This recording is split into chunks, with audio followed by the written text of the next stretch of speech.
Hello, everybody, and welcome back. Today we are talking about the aims and results of policies, cultural policies, not political culture. So, just a refresher when we're talking about aims, we're talking about the overall goals of a policy. We're talking about results, we're talking about the outcome or the consequence of that policy. Domestic, remember, means existing or occurring inside a particular country, such as Nazi Germany. And cultural. Now, cultural is relating to the ideas, customs, and social behavior of a society. It's not social policies. Those are two very different things, as we're going to see. These policies are going to attack the core of what makes or develops the culture of Nazi Germany in order to meet what Hitler wants. The two examples we're going to be going over this is education and art, degenerate art specifically. So let's dive right in. So for domestic cultural policies, there was a political institution called the National Political Institute of Education, or NAPOLAS, that was in charge of redoing the entire education system of Germany. Their goal was to look at what was being taught to the children and restructure it entirely, to relook at it and prioritize what the German government ideally wanted, which was Germanic superiority. How people who came from Germany are more superior, people who have Aryan blood, people who have their roots tying to Germany, not to France, not to Russia, not to Austria. Everything was pro-German. So that means anything that was against Germany or against German history was deleted, right? In the case of like slavery, for instance. Any slavery that we did when in our earlier stages makes us look bad, so let's remove it, right? Let's make sure that things like race isn't talked about anymore. Only that the German race is superior. Only that Germany is the best country in the world. Only that Germany is the highest of everything, which means it was also anti-intellectual. That means the education was now geared and focused towards, we don't want anyone to question us. We don't want anyone to fight against us. We don't want anything contradictory. So when I tell you what this is saying, when I tell you German history, don't question it. Don't look into it. Don't research into it. Don't argue. This is all fact. So the idea of anti-intellectual means the rejection of any sort of intellectual thought process, any restriction of research or things like that. And the issue with that is by eliminating research, by eliminating anything intellectual, it's harder for people to challenge what they're being told, even when they're being told lies, even when they're being told just blatant, scientifically incorrect statements. And all of this is what the Nazi government wants. Now, in order to make sure this gets done, Germany and the Nazi Party had to fire any Jewish teachers, had to fire any teacher who was not associated with it, who was not willing to go onto this new path. And because of that, there was a huge influx of Nazi teachers, specifically Nazi teachers, or teachers who joined the Nazi Party. So by all of this takes place in 1934. So by 1942, 90% of all teachers and university professors in Germany are card-carrying members of the Nazi Party. They are people of the Nazi Party. Now, all of this is state-controlled. All of this is focusing towards everything that the Nazis want to teach. So the prioritization here is German superiority, as we can see in this picture here, where a teacher is essentially teaching how we get and how the German blood gets distilled when it's not with German ancestors, right? So right here, we have the pure German race that starts descending down, and then, oh, look, somebody right here is a quarter mixed. And that quarter mix keeps growing and growing and growing until the German race is now obsolete. We see here where even if one of your grandparents was not of German race, look how dirty the blood is. Look what happens if two of your grandparents are not of Aryan race. And then right here, look at the dangers of what if three of your grandparents are of non-Germanic races and Jewish. And you could see just how black it gets, how menacing, how evil it looks. This is that education, so that it desensitizes people and starts convincing the youth that, oh no, this is fact. Like the Jewish individuals are enemies of the state because of how dirty their blood is. It's, oh, the homosexuality is a crime because it is distilling of the German blood. It cannot produce children for the military. There's a lot of layers into the state-controlled education that they have. And all of it is gearing towards and essentially specifically building up to say, these kids, these men and women, are future parents, are future soldiers, are future voters.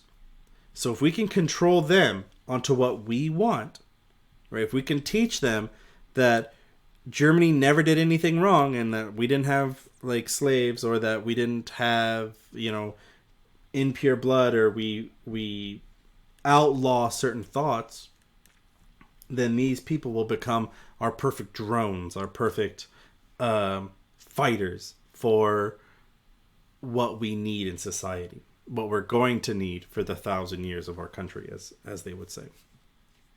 So a lot of this education is geared in that manner, and very detrimental in that manner. The other component that made this more difficult was education, or the amount of time spent in a classroom was reduced so that there was more time for these kids to be outside. Because the more time they're outside, the more they can be in PE, the more they can learn military drills, the more they can be athletically superior, the more they can be healthy, so that when they produce children, they're going to produce the most healthy children, the strongest children, even though it doesn't work that way. And they're going to be perfect for when they're able to fight the war, because we get to have them already used to running miles. We have them used to running things, so they can run in the battlefield. They can do what they need to do, what they need to get done. So, was this a result? This is where the result of this is a little tricky, because yes, they did in fact essentially brainwash and mind control a lot of the youth. But once the government collapsed, a lot of that education quickly undid itself. Now, the second example is the arts. In 1934, the German Nazi Party came together and passed a law saying that anything that they considered to be degenerate art was illegal. Anything that was art that was produced by Jewish individuals or did not promote a specific stylization was outlawed. And in reality, when they're saying degenerate art, when the Nazi Party is saying we need to undo the culture of art for art's sake, they're really attacking what we consider now as an art movement as modern art. Art that is challenging to the mind rather than challenging to the eye, right? Rather than aesthetically pleasing. It's to push a concept.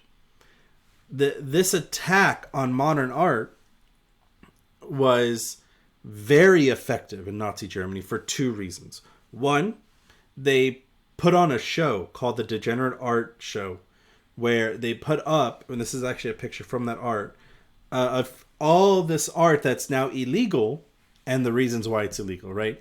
This jazz promoting the subhuman races was put together by this Jewish artist who was an enemy of the state. This was done by this man who is now an enemy of the state, and why jazz is wrong. And a lot of this came from the fact that, this is supposed to say appreciation, that there was a lack of artistic appreciation, that a lot of people did not understand the modern art movement and dismissed it. So when the government came in to attack it, people really didn't care. And, it's not necessarily the fault of the citizens for not being able to appreciate art, but it also falls on the artists for not making art, or not helping the people become more appreciative of art. Right? It's a two-way street. And so on November 1937, when they had this art exhibition, it was a huge attack on every aspect of art. And from the art, they can dismantle the culture of what is seen as ideal and what is not. And when they attack that, when it's the opposite, not the opposite, it's the other side of attacking education, right? Education is and the way they culturally shifted education was all about how you think. This was what you deem to be worthy. And so it's affecting the way you think and the way you value, which is what makes this culturally a cultural policy.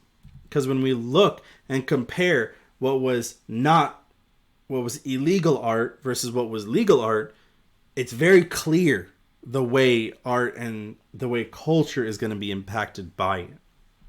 Right? On the right here, all of this is degenerate art. All of this is art that is not that is illegal in the country. And you can clearly see that it is modern art. It's to challenge the concepts and to challenge the aesthetics that we have in society.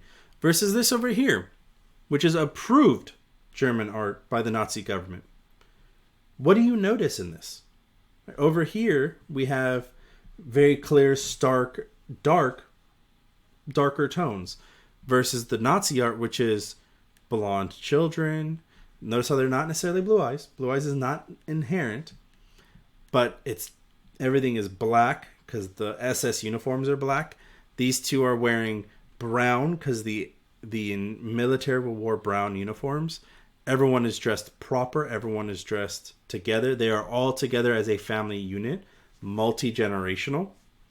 And it's pleasing to the German eye because it's simple. It's aesthetically nice. And it pushes this notion of what is beautiful. Well, a family with multiple generations and multiple kids. Because those kids are future soldiers, are future citizens, are future voters. These are the people, the parents are leading Germany into the future through their children. The woman is a the grandmother is a reminder of where Germany was. Right? And if it wasn't aesthetically pleasing art like this, it was art that rewrote history, such as this. A retelling of what it was like when with the beer hall pushed. Where here it looks organized and glorious as if they fought to preserve what they have now. When in reality, it was not the case. It's a rewriting of history. So the cultural components of education and art really shifted the mindset to allow more social and drastic social policies, as we will hear in the next video.